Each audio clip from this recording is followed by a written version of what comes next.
Pandora. That was her true name in the other realm, Caradox. There, she was more than a woman. She was a shadow in human form, trained since birth to command mercenaries who could slip into Earth, commit crimes, spread chaos, and vanish without a trace. Her beauty was her weapon, her mind, a finely sharpened blade. When the Council of Caradox sent her to Earth, they wanted her to blend in. So she came as a baby that would not draw too many questions. They cloaked her in the guise of innocence, born into an insignificant home. But they wanted no ties. So one silent night, under a sky stitched with strange silver light, a small figure appeared on the steps of St. Helena's orphanage. It was Pandora. She was no more than 5, her skin deep and luminous like polished onyx, her hair a cascade of midnight silk. Around her neck hung a silver pendant carved with markings no human eye could read. She stood in the cold without shivering, her gaze steady yet unreadable. It was Sister Marguerite who found her. The old nun froze in the doorway, heart aching at the sight. "Oh, you poor child," she whispered, lifting the girl into her arms. "Where are your parents?" The little one said a name the sister could not understand. Pandora. "That's far too grand for such a little beauty." The nun smiled. "We'll call Princess." And so Pandora became Princess. By day, she was just another orphan in faded hand-me-downs, kneeling beside the other children in morning prayers, peeling potatoes in the kitchen and scrubbing the cold stone floors until her hands were raw. But at night, in her dreams, and in the quiet hours, she remembered who she truly was. She heard the voices of her mentors in Caradox, reminding her of her mission: blend in, grow strong, wait for the signal. The other children noticed her difference early. Her gaze seemed older, her smile more knowing. Boys grew awkward around her by the time they were 12. Girls alternated between wanting to braid her hair and hating her for the way people looked at her. Princess never quite fit, but she was too clever to be excluded for long. When she turned 18, she left the orphanage with a small suitcase, her pendant, and the sharpened instincts of someone who had been preparing for a life far larger than the one she'd been given. The city greeted her with noise, light, and temptation. She started as a waitress in a loud night bar, where she learned the value of a slow smile, a steady gaze, and a few well-chosen words. Men began to orbit her, bringing gifts, offering rides, promising opportunities. She took what she needed and moved on. Soon, she wasn't just surviving, she was seen. Her friends became the restless and the reckless, a circle of club owners, models, and young men with more ambition than wisdom. She became the center of late-night parties, in rooftop lounges, of whispered invitations to the kind of places money couldn't buy entry to. And then there was the curse. No one knew it by name, but everyone who loved her suffered it. A musician she dated stopped writing music, his melodies turning flat. A promising lawyer abandoned his career for a half-formed dream that collapsed within months. A politician with fire in his speeches lost his conviction entirely. Each one lost his star, the inner light that made him who he was, until he became a hollow shadow. She never apologized. She never explained. It was simply part of who she was and why she was here. It was on one such night, after a glittering party that tasted of champagne and bad decisions, that she found herself walking alone in the rain. The city's neon signs blurred through the downpour, her heels clicking unevenly on the wet pavement. Mascara ran in dark streaks down her cheeks. She didn't care. She stopped outside a closed bakery, leaning against the wall.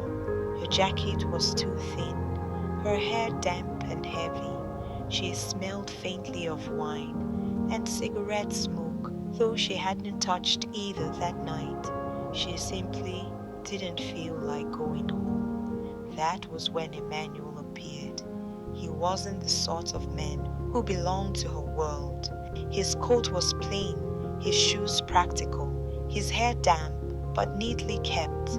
There was a steadiness to him, as if life's storms bent around him instead of through him. "Miss, are you all right?" he asked gently. She looked up at him with eyes that could melt steel. "Do I look all right?" she replied with a faint smirk.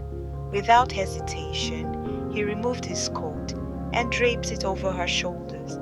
"Come on, let's get you out of the rain." In his modest apartment, he gave her a towel, made her tea, and asked, "When was the last time you had a proper meal?"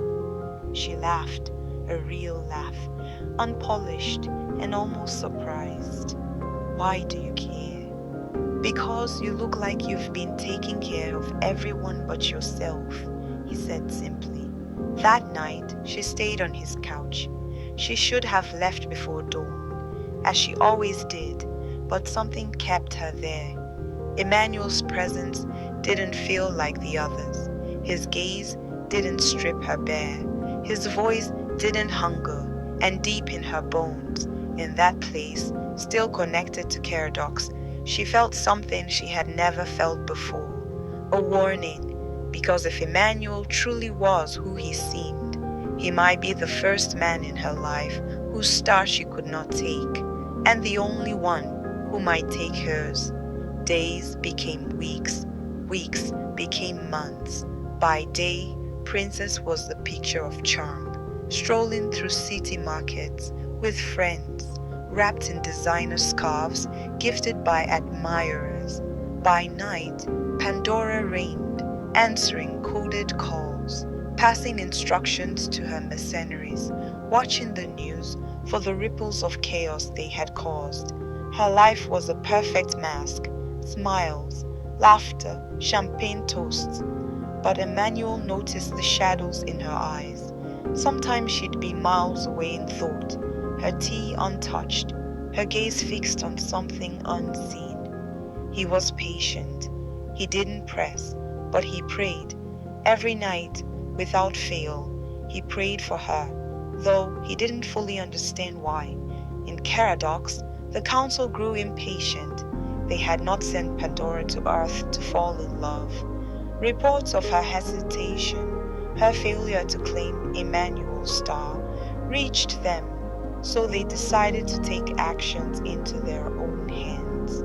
One night, as Princess left Emmanuel's apartment, she felt it, the sharp, burning sting beneath her skin, invisible chains tightening. She stumbled into the street, clutching her chest.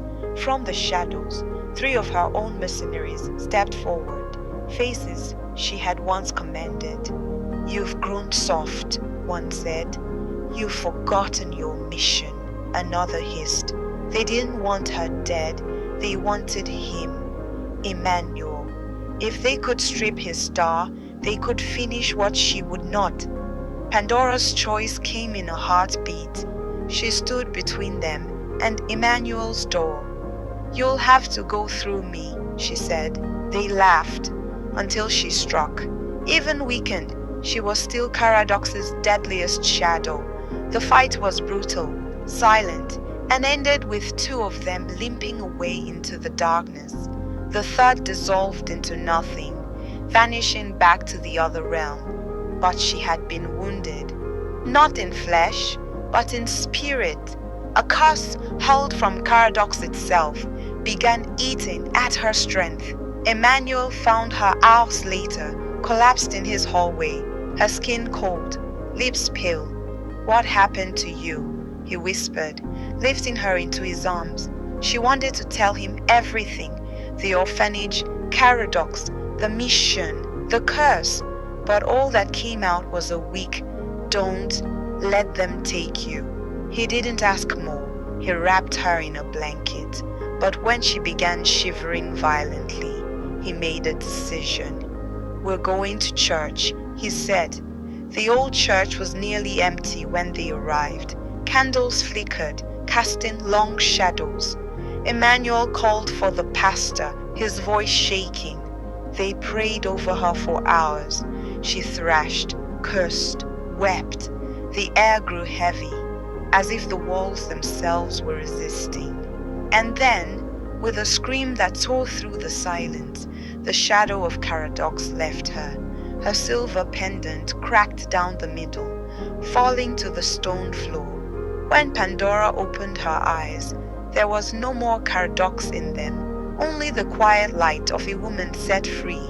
She smiled at Emmanuel, weak but genuine. "Princess," he said softly. She laughed. "That's who I really am now." They left the church together, hand in hand. The city's night air felt cleaner. The stars seemed brighter. And for the first time since she'd stepped into this world, she was not thinking about missions, chaos, or the council, only about tomorrow, and the man who had saved her from the darkness she once served.